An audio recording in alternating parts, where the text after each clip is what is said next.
All right. Hi, everyone.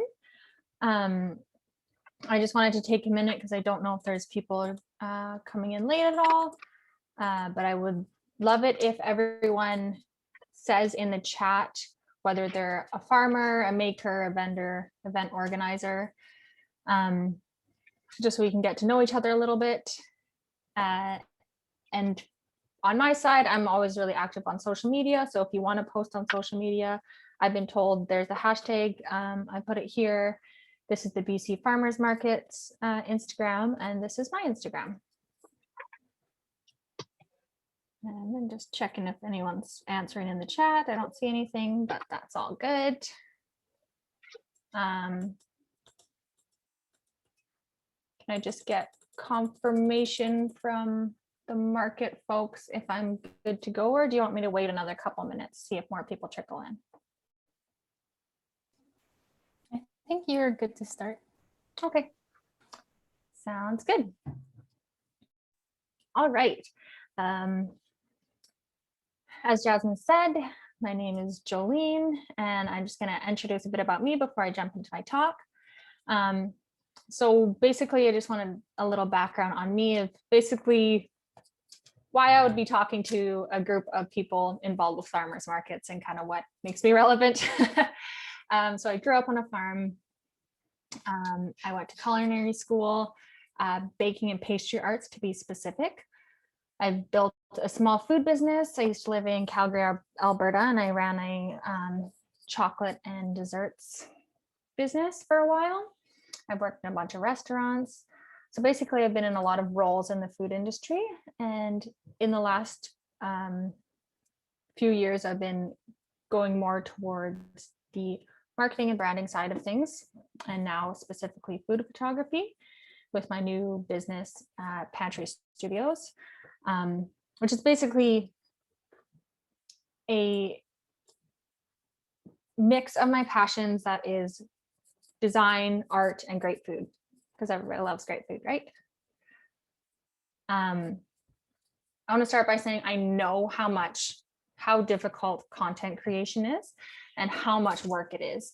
I've designed this talk from years of actual experience.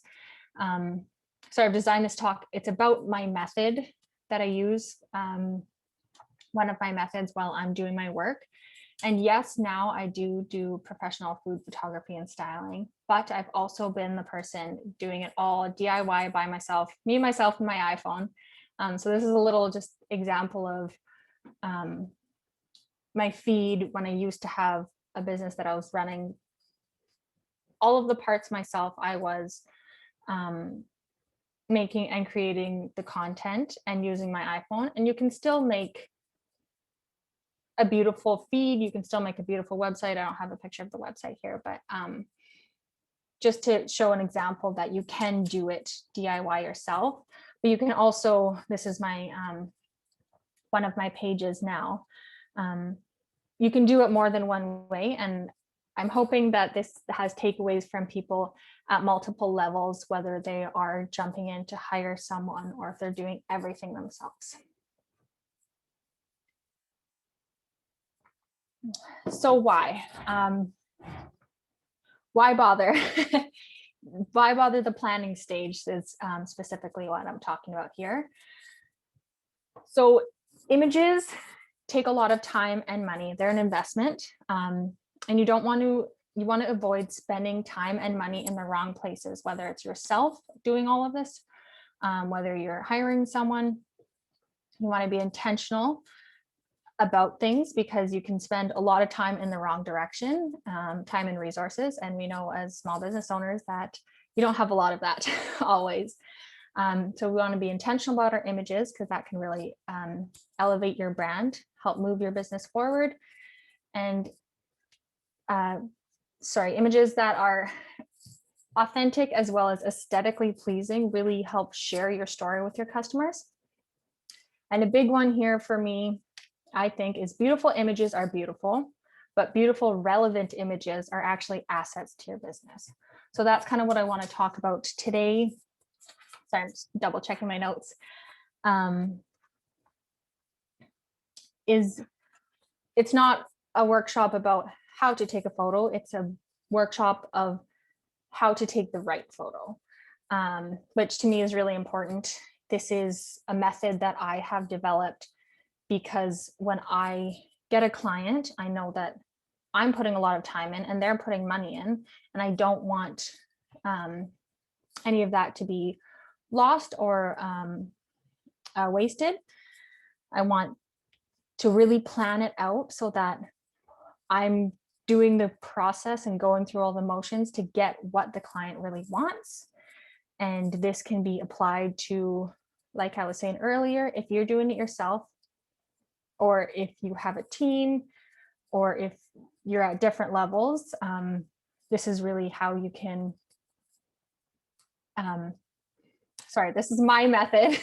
There's probably a zillion different ways that you could do this, but this is my method of how to get to that state of the relevant images. Sorry, I'm just going to double check the chat box. It seems to not be. Okay, no worries. All right. So this is what we're going to be going through. We'll go through look, feel, function, and then the plan, which is basically wrapping it all up and bringing it together.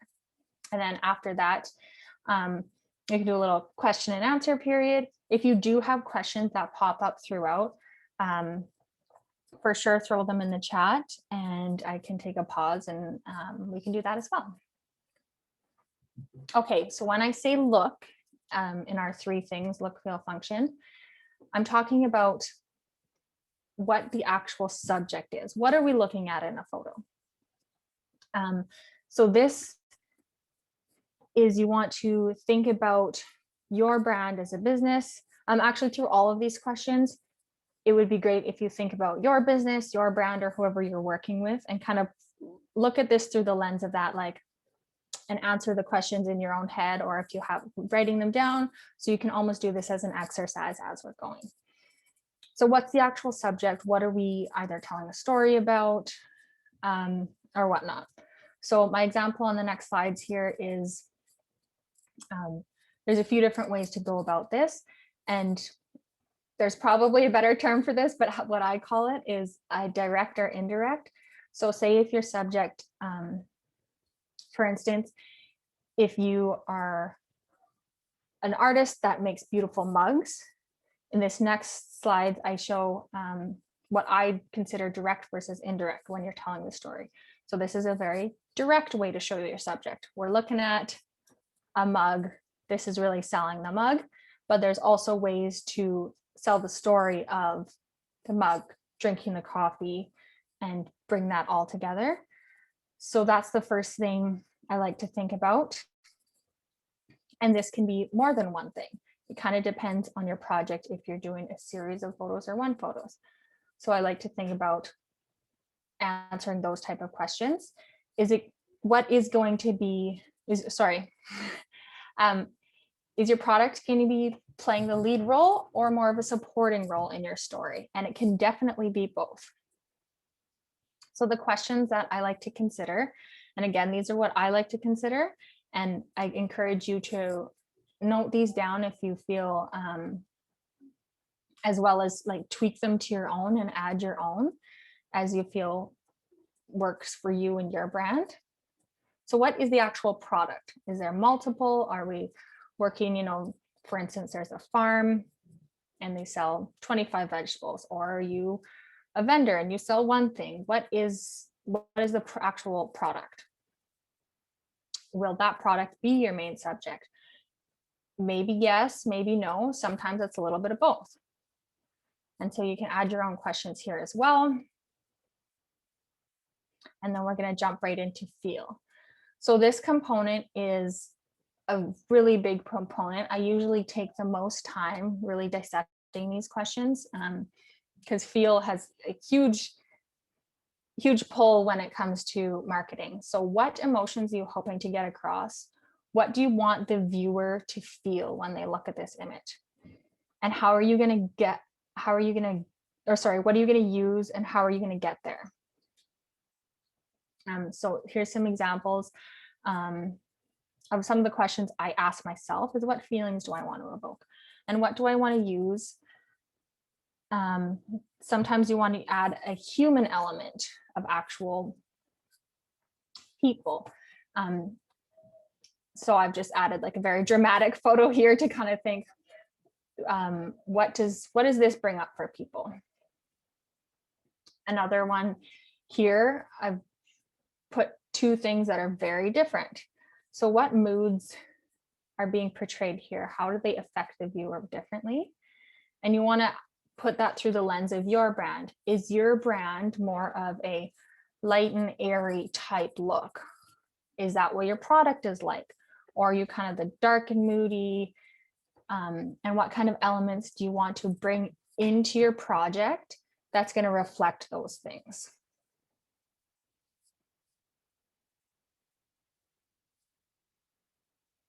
So here is an example of where the subject, how we talked about in the first section, the look or the subject kind of changes throughout here. So if we're talking about the product as an apple, first you have the subject in a full field, then you actually looking at the apple, and then we're looking at it made into a pie or a galette here. So this is an example of when you are carrying the feel throughout the whole thing, but your subject is actually changing. This is kind of a way to tell the story when it's not subject, subject, subject, all in the exact same stagnant way. You're kind of carrying across that mood throughout. And the feel, sorry, you're bringing the mood and the feel across while changing the look. So this is when we talk about feel, what questions do you want to step back and ask yourself? What feelings do you want to evoke in the viewer? We kind of chatted on that earlier. What is the mood you're trying to set? And think about how you want to get there. And what different elements really affect how you get there. So this really brings into, there we are. This really ties into a brand's or a business's branding. I did a little run through of this talk with a friend before, and they had a big question of like, oh, what if I don't have branding? What is branding? So some businesses are really familiar with what branding is, and they have a whole branding package. They've gone through that. And so that part is a little bit easier for them. Some businesses have not gone through that, which is totally okay. But you do want to start by thinking about some of those things. If you, for instance, don't have branding, you're going to look at different colors you use in your products and different themes you can use and pull throughout. If you have that already, if you've gone through that process, this part, you can jump into the photos a little easier because you can pull your brand colors, your values even, you can pull textures and ideas and the feelings that you want to bring across, and you want to take that all and apply it to the project that you're doing. And of course, with feeling, there is a lot of different ways. This could be a whole talk in itself, is how you create feeling in a photograph, and that gets more into the technical side, which I'm not getting into here today. But you can definitely add your own questions here. And a good way, when you see a photo that you really love and it makes you feel something, lots of times it's good to stop and think, why did I like that so much? And try and pick it apart a little bit for yourself and think, why did it make me feel X, Y, and Z? And take a deeper look at it. And then sometimes that's something you want to mimic later on. Sometimes it made you feel something like, ooh, I don't want my brand to feel like that at all. And those are some things that you might want to dissect a little and not take into the inspiration for your brands. I do talk a little bit more about inspiration mood boards later on as well. Now I want to touch on function. So this is also a really big one. They're all important, but when I say function, I mean, think about your image as it has a job description. So it's kind of the metaphor is this if you're hiring for a position in your business, is it a part-time summer hire, or is this like a CEO level CFO that's going to be like really important and long-term employee? So when I say that, I mean, is this image, sorry, I'm getting sidetracked. I'm a little bit nervous. This is my first like virtual Zoom talk, so I hope I'm doing okay. Hi, everyone. I am a human. I'm just gonna take a sip of water. Oh, sorry, back on track. Okay, when we talk about the images job description, I want you to get really specific here. So images, when it comes to your business, there's a zillion different places they can be. If you think about Instagram stories nowadays, that's a very different job description than a full page spread paid ad in a big, beautiful food magazine, or you're trying to sell a whole event that you're doing across a billboard or a bus sign or something like that. Or maybe your images job descriptions is to be the front page of your website. Maybe it is to be the product page once you click through on your website, and it's something like that. What you want to do here is get super specific, because you're not going to be using the same image for those Instagram stories versus something that's going in print and more. So I'll continue with more questions to ask for that, but you just kind of think of it a little way I like to think of it is, if this picture that's going to be taken had a job description and you were hiring it, what would that job description be? So I have some examples here. Here, where another important thing to ask is, where is this going to live, and is it going to have more than one job description? So here's an example of a photo that I took for a client, and they want to sell their jam. So this is what that is. It's telling a bit of the story about the jam, but this is a specific product image. So it has one job: to sell jam, to live on a website. It's not getting repurposed to be in a magazine or to be on a billboard or something. It could potentially, but that's going to be something different. So this is a web, a photo that has been commissioned to be on a web page. Here, part of the function that was for this photo was telling the whole story in one image. So you also want to think about how that's going to affect it. Are you doing a series of images? Are you doing one image? This is kind of the hero image for a blog post about bison pate for a bison farm.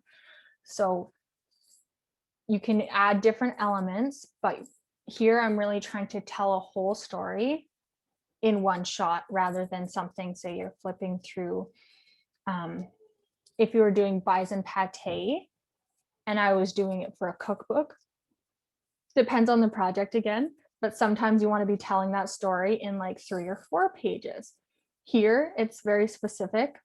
So I'm trying to tell that story in one shot.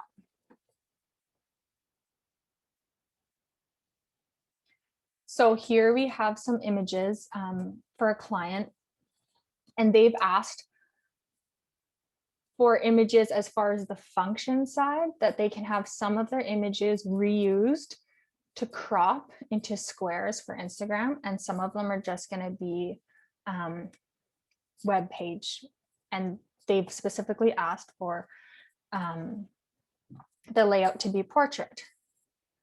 But how they wanted it is they wanted some of that flexibility in the function portion. So I'm just kind of illustrating here that these are all primarily wanted to be shot as portrait, but as the photographer and stylist, I've created some of them as you see here, some of them I created that could be cropped nicely into a square, but some of them don't. So if we go back here to the one with the pouring, this doesn't crop nicely into a square, but it doesn't need to. That wasn't its job function. It's going to live somewhere else. These here are going to be kind of multifunctional. They're going to live on the website, as well as they're going to be able to live on social media and be able to be cropped without losing the integrity of the shot. And that was thought out and planned to have some of them work like that and not all of them, because that's does add another layer that you have to think through in a shoot. So here's your questions to consider. Are these images for a campaign or general product images? So that's also going to be, think about the lifespan. Are these going to be your spring photos, and then you change it again for summer, you change it again for fall, and you change it again for like Christmas? Or is this gonna try, these photos want to last you a year, 2 years? So you want to really think about that as you go into your planning stage. Do you have specific cropping and dimensional needs? Dimension and cropping needs.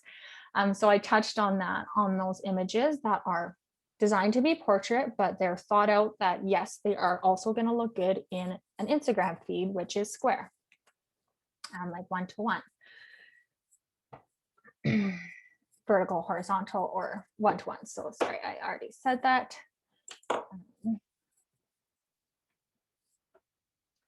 And as a touch back on the cropping, so cropping is actual size, but also resolution. You do want to think about if it's just going to live on your Instagram, a photo, or just on your Instagram stories specifically, versus those big page spread. If you're doing a big paid ad, you're going to need very different quality of photo. You can get away with getting an iPhone shot if you're using it specifically for social media. That does live on the phone.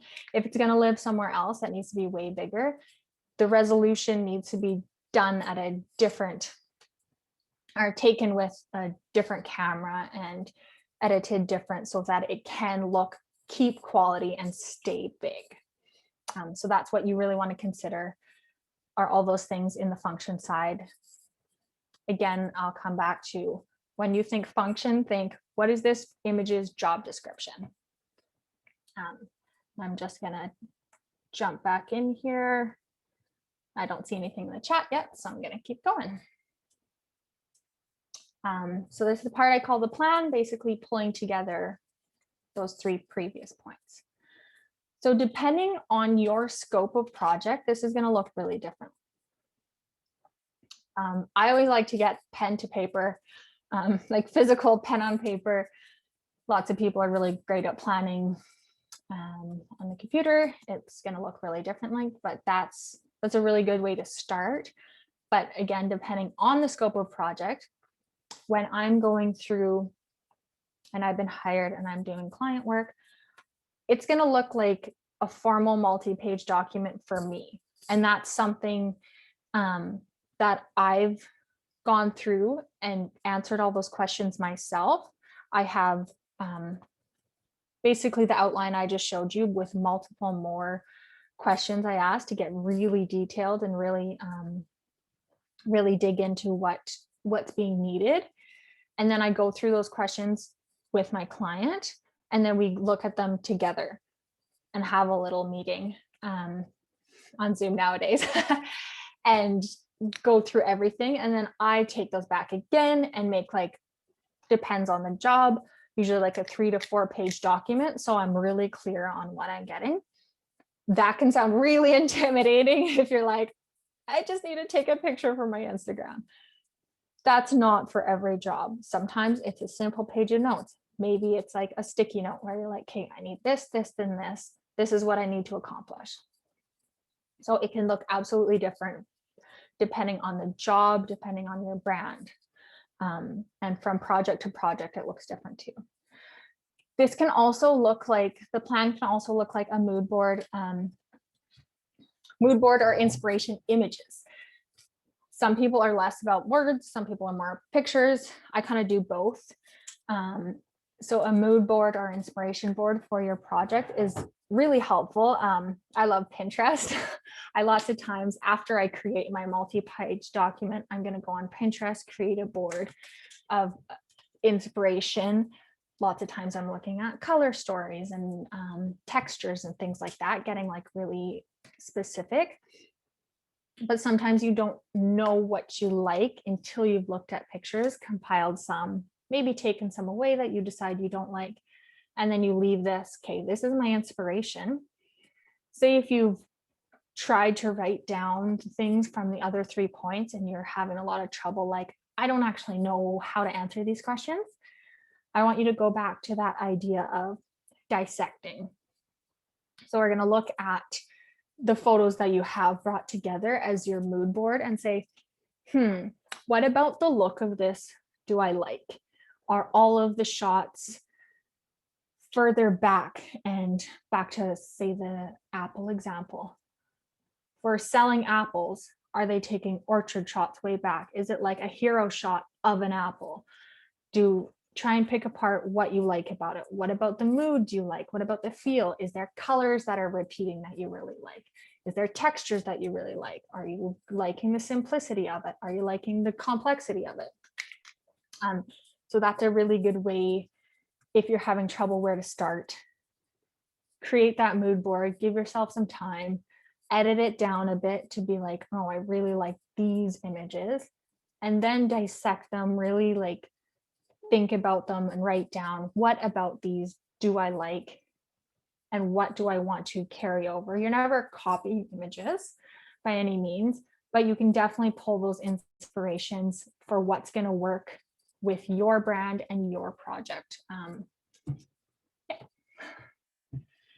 So also, this can look like running it through in your head. So you've got camera in hand, you're at a market. This would be more maybe for one of the organizers, and they have like a cell phone in hand and they're trying to get some shots for their Instagram stories for the day. You're not sitting down and being like, before I take this photo, I'm going to sit down and write a whole list. No, you just want to run that through in your head. What's the function of this? Okay, I want it to be on my stories. I want it to do this. I want it to do this. What's the feeling? Do I want to really get the mood of how like this is a beautiful, sunny, family-friendly day? So you just want to run through those in your head. And that can really help if you have written it down in the past, and you can go back to that and recall and be like, okay, these are the things I want to think through to grab that great shot. Sometimes this looks like collaborating with a whole team. Depends if you're a one-person show or if you've got a lot of people you're working with. So when to plan. I kind of touched on this in the last slide, but sometimes you do need a full-blown plan. For instance, when I'm working with my clients, I'm never just running through a list in my head and then like going. I'm sitting down, writing through it all myself, going through it with a client, and then continuing to really plan it out so we get the images that we set out to get. You don't always need a plan though. I did touch on this. If you see a shot, take it. So you do want to not miss an opportunity if like it's an actual event, you're just taking shots because you see an image, you're like, that's great, take it, and then you can decide where it is going to live later. If you're doing a paid ad, my preference or my advice is to always have a plan in that case. And this sometimes you are going through with your marketing team. If you have one, a web designer, you're talking to your photographer, you're talking to your graphic designer, because this is going to really play into the part to the branding. If you're talking market with your marketing team, it's going to go back to say the function period or the function section, because you want to talk to your web designer and know the exact dimensions or if you do your own website, you want to look on there and see what are the exact dimensions of this shot that I need to get. So you're not trying to take an image and shoehorn it into your website. You want to look at, okay, this exact dimension is the hero shot at the top of my website, and then go out, do your plan, and take that shot, rather than having a whole library of images and thinking which of this one doesn't quite fit. It's kind of weird this way. This is kind of, and then you end up shoehorning it in there, and that can work. But sometimes it's hard to squeeze an image into a job that it wasn't designed to do. So that's when it's really nice to just be running through these to get those intentional images, rather than squeezing a pretty image into a spot, a house, or sorry, a place where it shouldn't really live. And then also, I'm really making it sound like I go crazy planning, which is important, but I also do like to leave a little room for magic, because, you know, shoot day comes or whatnot happens. You want to leave a little room for some things to tweak or edit, or if you see something that's really lovely, you can jump in and get a little spontaneous, but always working in the framework of a plan. So some things to consider. Is this plan for a single photo, a series, or a library? So that's really going to change probably the length of your plan or how much you're putting into it. If it's that single hero shot, if it's a whole series, if you're starting your brand or refreshing your brand and you need a whole library of like a lot of, they wouldn't be stock images, but if you think about stock images for your own brand that you can pull from later. Are you taking these images or are you outsourcing them? This is a really important question to consider. Are you going to be getting all the props, all the ingredients?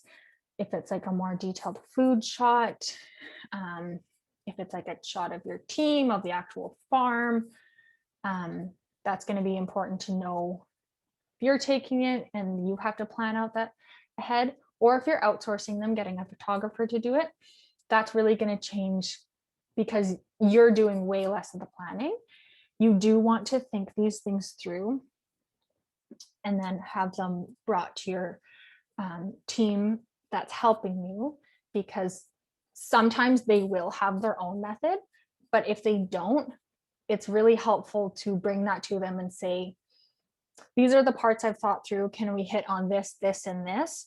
So you're getting the value from those images and they're actually really working for you. You want to get how specific you want to be. Some people will hear all this and be like, too much. I don't want to plan that much. And that's totally up to you and your brand. Some people will be like, yes, that and some. I want like a 17-page document. Add your own questions here as well if you like. And then I just have a few more examples. A little farm shot for everyone. And I'm going to pull back open. There we go.